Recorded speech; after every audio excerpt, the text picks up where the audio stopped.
Qa ndodhe nëse mund të pyes? Ndodhë se një çdo martes ka, do me thënë, keq kuptime, ka mos marrëveshje, ndryshon këndvështrimi, ndryshon jetesa, ndryshon dhe erdhi deri një moment që nuk shkonte, por për fat të keq nuk ishte një shkurorzim i lehtë, ishte me shumë peripeci, me shumë zënka, me shumë gjëra negative, që nuk do të doja t'i kujtoj shumë, sepse nuk ishte e lehtë. Dhe duke jetuar në një qytet të vogël, duke jetuar se shteti i Maqedonisë, si në Kosovë, nuk të ofron për nënat vetë ushqyese, nuk të ofron ndihmë, nuk të ofron vendbanim, nuk të ofron... Si ja dole, pra ti, tani s'është këtë kapitull 3 jetës? Ja dole fillimisht me përkrahjen e prindërve të mi, me përkrahjen e motrës, vllaut tim, sidomos motrën time kam pas krahun tim të gjatë, që nuk e di asnjëherë do t'i dal hakut për gjithë atë që ka bërë për mua. Prindërve të mi që në besonin ende fuqishëm të une dhe më përkrahën në çdo aspekt të mundshëm. Ishin ato të cilët fillimisht më ruanin fëmijët, një vjet jetova me ato, motra, nëna, babai më ndihmonin rreth përkujdesjes së fëmijëve, që unë të mund të punoj, të mund të mbledh ndonjë të holl për të vazhduar më tutje.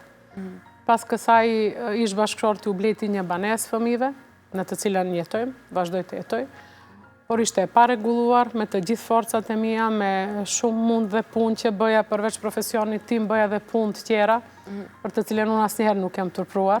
Që ke punuar për të arritur të kesh mjaftueshëm sa për të ushqyer e Kam punuar fillimisht në një atelje të fustanave, pastaj kam punuar me anketa, kam qenë anketuese duke qenë edhe sociologe.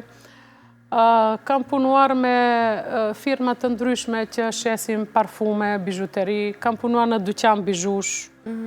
Të gjitha këto i kam bërë, domethënë, për të mbledhur diçka më tepër për fëmijët e mi, normal dhe për kërkesat e tyre që i kam pasur.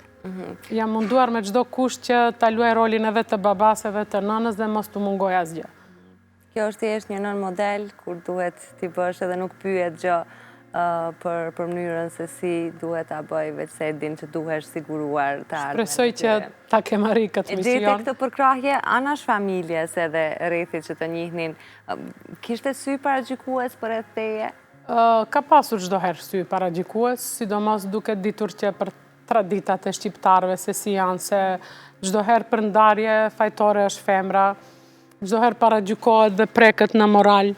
Ka pasur fjalë të ndryshme që më thonin, por dhe normal nuk ka qenë e lehtë, por ajo që më shtyu para është një rast se babai im një ditë më uli dhe më tha, shoh se je e mërzitur, ke ndryshuar mënyrën e të veshurit, mënyrën e të grimuarit, mënyrën e sjelljes.